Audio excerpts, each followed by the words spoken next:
C'est un plaisir de vous retrouver pour ce rendez-vous de l'information, dont voici les titres.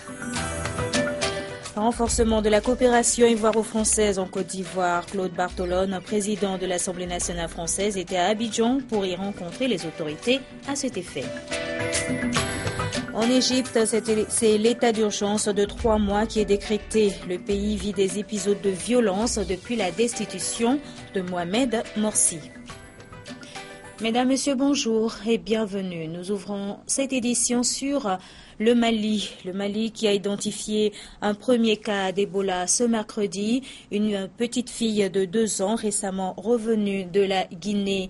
Le ministre malien de la Santé a annoncé la nuit dernière le décès de la fillette des suites de la maladie. Son état était pourtant jugé stationnaire. Pardonnez-moi.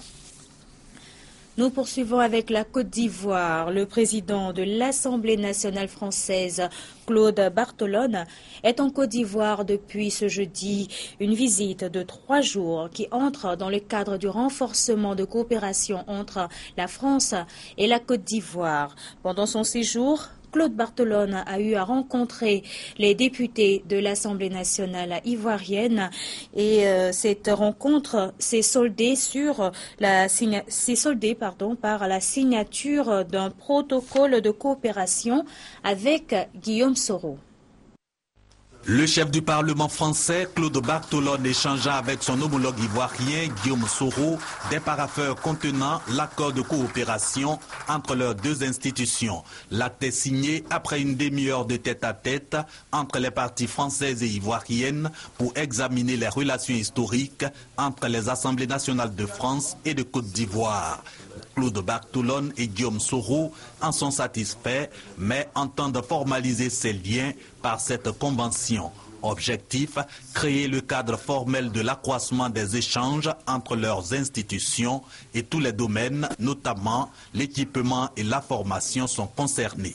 Nous avions décidé, à la fois au niveau matériel, au niveau de l'ingénierie législative, de travailler ensemble pour mieux préparer à la fois la formation des fonctionnaires de nos assemblées pour améliorer la qualité de la loi. Le Parlement, c'est le cœur battant de la démocratie. Mais pour qu'il soit reconnu, il faut que la loi soit de qualité, qu'elle soit rédigée à la fois dans des temps, dans des termes qui puissent la rendre compréhensible par chacun de nos citoyens, et puis qu'ils puissent mesurer les conditions dans lesquelles elle est votée et peut changer leur existence.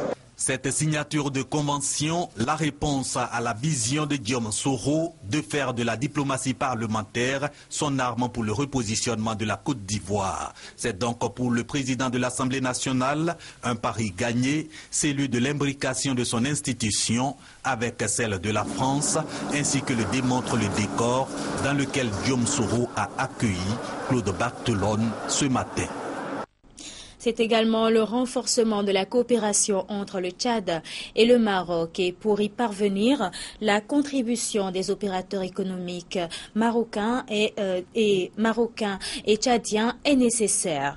Pour ce faire, le Tchad ouvre son marché aux opérateurs économiques marocains qui sont donc invités à une tournée de prospection sur le sol tchadien. Avec une situation géographique stratégique au centre de l'Afrique et une population de plus de 11 millions d'habitants, le Tchad regorge de potentialités et d'opportunités d'investissement. Ce pays, en pleine croissance, ouvre son marché aux opérateurs économiques marocains. Les travaux de construction d'une cimenterie et plus de 15 000 logements sociaux ont déjà été lancés par le royaume N'Djamena, une dynamique qui se poursuit et cible différents secteurs. Il y a déjà des investissements aujourd'hui marocains au Tchad, notamment dans l'industrie de la construction. Il y a la possibilité de se développer bien sûr dans les services au Tchad. Nous avons également, je pense, besoin de faire une mission d'évaluation puisqu'il y a déjà une liaison aérienne qui permet donc de relier Casablanca à N'Djamena. Il y aura probablement demain une liaison cargo qui permettra au Maroc d'exporter des produits frais sur le Tchad. Il faut mettre un accent sur des secteurs qui peuvent être lancés très rapidement. Le secteur de l'import-export est quelque chose qui va se faire très rapidement, mais également dans le tourisme, dans l'artisanat, parce que le Tchad veut profiter également de la richesse de l'artisanat, la variété et la richesse de l'artisanat marocain. Ce sont des secteurs sur lesquels nous allons également nous appuyer. Si la coopération dans ces secteurs est déjà amorcée, le Tchad souhaite élargir ce partenariat pour toucher de nouvelles filières telles que l'élevage, l'agroalimentaire, les services et la finance. La finance islamique peut apporter des solutions innovantes au financement et au développement de l'Afrique parce qu'elle va dans la culture entrepreneuriale, dans la solidarité communautaire qui doit exister entre pays du Sud. À l'issue de cette rencontre, les opérateurs économiques marocains ont décidé de lancer une opération de prospection au Tchad, une tournée qui leur permettra d'identifier de nouvelles pistes de coopération, particulièrement dans le secteur privé. À Bamako, une conférence et particulièrement une table ronde a été organisée ce vendredi sur le thème médias et lutte contre la corruption. La rencontre a été conjointement initiée par la Fondation Friedrich Ebert et la Maison de la Presse du Mali. Reportage Oussouf Diagola, Cheikh Tidiane Koulibaly. L'étude malimètre de la Fondation Friedrich Ebert en cours de finalisation sur la perception de la corruption par les populations maliennes fait état d'un niveau élevé du phénomène jusqu'à 96%. C'est la justice qui est la première indexée par 90% des sondés, suivie par la police 70% et l'éducation avec 65% des sondés. La santé étant le dernier secteur avec 57%. Autant dire avec cet taux élevé que ce sont tous les services de l'État qui sont donc concernés par la corruption. L'étude relève également un lien étroit entre la mauvaise gouvernance et la corruption. Il faut reconnaître que les deux vont ensemble. L'un ne va pas sans l'autre. Nous, toute notre difficulté, c'est par rapport à l'accès à l'information. Pour Peter Konzé, expert de Transparency International, les meilleures pratiques dans la lutte contre la corruption se résument en ces termes. Comme vous savez, Transparency International travaille dans plus que 100 pays du monde. Et dans tous les pays, la presse, les médias jouent un rôle très important. Un rôle pour la sensibilisation, pour la coopération, mais aussi un rôle très pratique. Ça veut dire d'investiguer, de rapporter des cas individuels. Je ne connais pas la situation des médias ici. Très bon, mais c'est surtout une situation historique, presque historique. En attendant la publication de l'étude malimètre pour connaître d'autres détails sur le phénomène, il revient à la presse, dira le représentant résident de la Fondation Friedrich Ebert, de continuer à jouer au vigie dans sa mission et son engagement pour un regard critique sur la réalité du pays. Au Mali toujours, une table ronde a été animée hier par le premier adjoint au vice-secrétaire d'État aux affaires africaines. Elle s'est tenue à la résidence du chargé d'affaires de l'ambassade des États-Unis au Mali. Les échanges ont porté sur le renforcement de la coopération entre Bamako et Washington et également sur des sujets d'actualité. Reportage Fatoumata Togola, Daouda Doumbia, commentaire Djibril Maïga. Paix, justice et réconciliation nationale au Mali ont été les éléments clés des échanges. Pour le renforcement de la sécurité régionale, les États-Unis demeurent engagés à travailler avec des partenaires africains et à fournir une approche globale visant à améliorer la capacité de gouvernance du secteur de la sécurité afin de lutter plus efficacement contre les menaces de tout genre. Nous sommes déterminés à travailler avec le gouvernement du Mali de manière à appuyer les efforts du Mali à renforcer les institutions démocratiques et le contrôle civil sur l'armée. Nous étudions comment les États-Unis peuvent mieux soutenir les efforts du Mali pour reformer et reconstruire ces institutions de sécurité et de la justice, qui doivent fonctionner de manière efficace afin de répondre aux désirs du peuple et pour aider à anéantir l'attrait de l'extrémisme violent. En ce moment même, les États-Unis déploient nos médecins et chercheurs pour aider à contenir l'épidémie d'Ebola. Le Mali joue un rôle de leader pour les tests de vaccins. Nous sommes fiers de travailler avec les médecins et les chercheurs maliens pour développer un vaccin contre ce fléau. Deux sujets illustrent cette relation. L'épidémie d'Ebola en Afrique de l'Ouest et la crise humanitaire qui constitue une priorité de premier plan pour les États-Unis. C'est un climat de tension qui règne en Égypte. Les autorités du pays ont décrété un état d'urgence de 3 mois à partir de ce samedi sur plusieurs parties du Sinaï. Cette décision intervient suite à un attentat à la voiture piégée ce vendredi qui a fait 30 soldats égyptiens tués et environ 29 blessés d'après les sources médicales. Les Tunisiens sont appelés aux urnes ce dimanche pour les législatives. D'une manière générale, on présente la situation des femmes tunisiennes comme la plus avancée du monde arabe.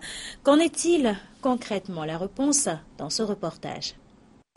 Depuis janvier 2011, Nadia Khiari suit l'actualité de son pays à travers le personnage qu'elle a créé, Willis from Tunis. J'adore mon boulot, je m'éclate, mais en même temps, à côté, j'ai cette respiration. Lorsque je dessine le chat, ça me défoule aussi parce que je représente ce qui m'angoisse. Aux élections, Nadia espère que les Tunisiennes feront entendre leur voix, comme dans cette vidéo qu'elle a co-réalisée.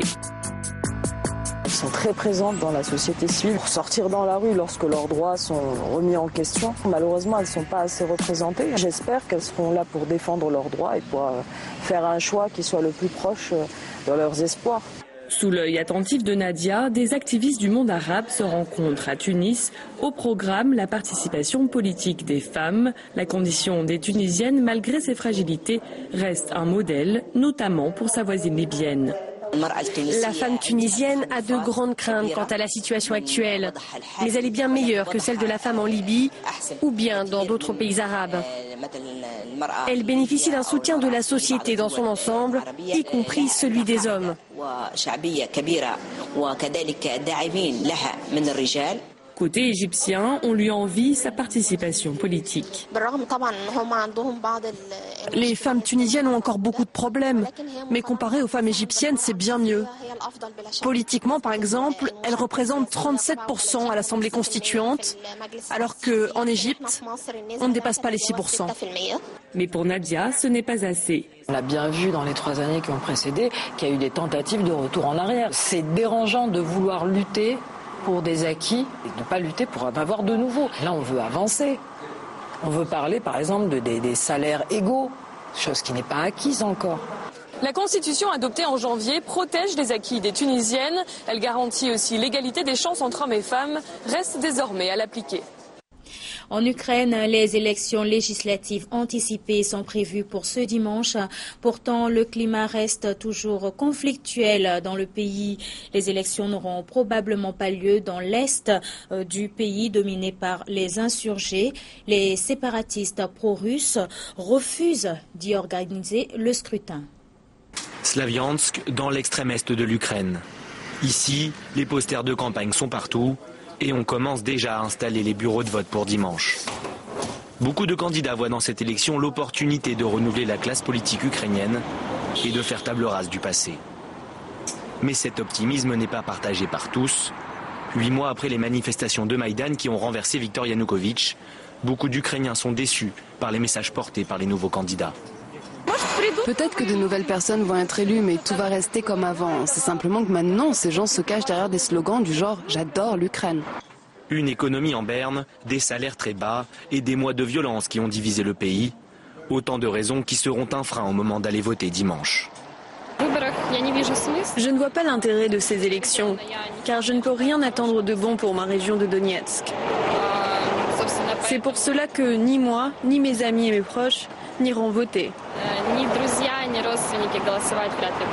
Le président ukrainien Petro Poroshenko espère une issue favorable avec notamment l'obtention de sièges supplémentaires pour son groupe parlementaire, ce qui lui permettrait de faire avancer son plan de paix.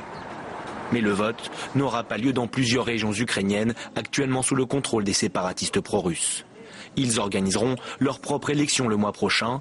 Objectif, choisir un Premier ministre et un corps législatif pour leur république autoproclamée. Et on revient sur cette information avant de refermer cette édition. Le Mali a identifié un premier cas d'Ebola ce mercredi. Une petite fille de 2 ans revenue de la Guinée. Le ministre malien de la Santé a annoncé la nuit dernière le décès de la fillette des suites de la maladie. Son état était pourtant jugé stationnaire.